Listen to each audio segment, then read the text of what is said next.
Laidą pristato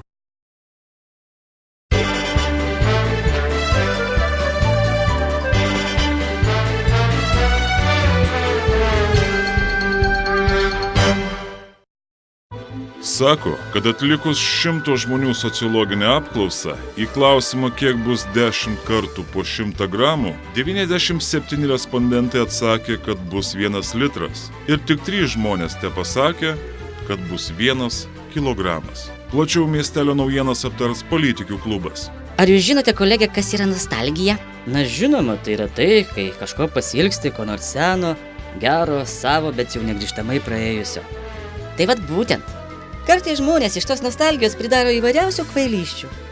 Ir dar ypač į tą nostalgiją užeina gerai pagurkšnojus kokio tai alučio ar stipresnio gėrimo. Kur jūs čia lenkite, gerbiamoji kolega? Lenkiu prie to, kad vienas panevėžietis nostalgijos kamuojamas prisidirbo. Ir taip prisidirbo, kad dabar ilgai negaus alučio paragauti. Ir kasgi nutiko? Tai va, pilietis, buvęs Afganistano karo dalyvis, gurkšnoja savo namie alutį, žiūrėjo televizorių, prisižiūrėjo vaizdelio apie Čečėniją ir ką tu manai? Pradėjo skambinti pagalbos telefonu 112 ir pranešinėti apie užminuotus pastatus. Iš viso mintise spėjo užminuoti 10 pastatų visoje Lietuvoje. Tai kas čia jam užėjo? Ką darė policija? Policija specialių tarnybų nekėlė ant kojų, užklausė telefoninio pokalbio įrašą, pareigūnai suabejojo, ar grasinimas yra realus, nes vyras buvo aiškiai visiškai girtas, kalbėjo padrikai. Galbūt tai ir išgelbėjo jį nuo didesnių nesklandumų. O kadangi grasintojas skambino iš mobilio ryšio telefono, tai pareigūnams nebuvo didelio vargo jį surasti. Ir kas jam dabar už tai gresia?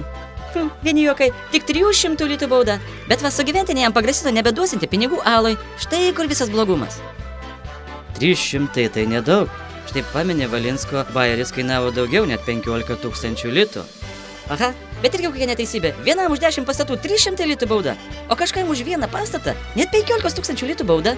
Matai, baudas deda pagal išvaizdą. Pamatei, kad iš Valinsko gali kažką paimti ir paimi. O ką paims iš pašalpų gyvenančių ir kasdien alutį gerinčio bei televizorių žiūrinčio kaimo berno? Nieko. Tai nieko ir neima. Tik va, teks mažiau alaus išgerti.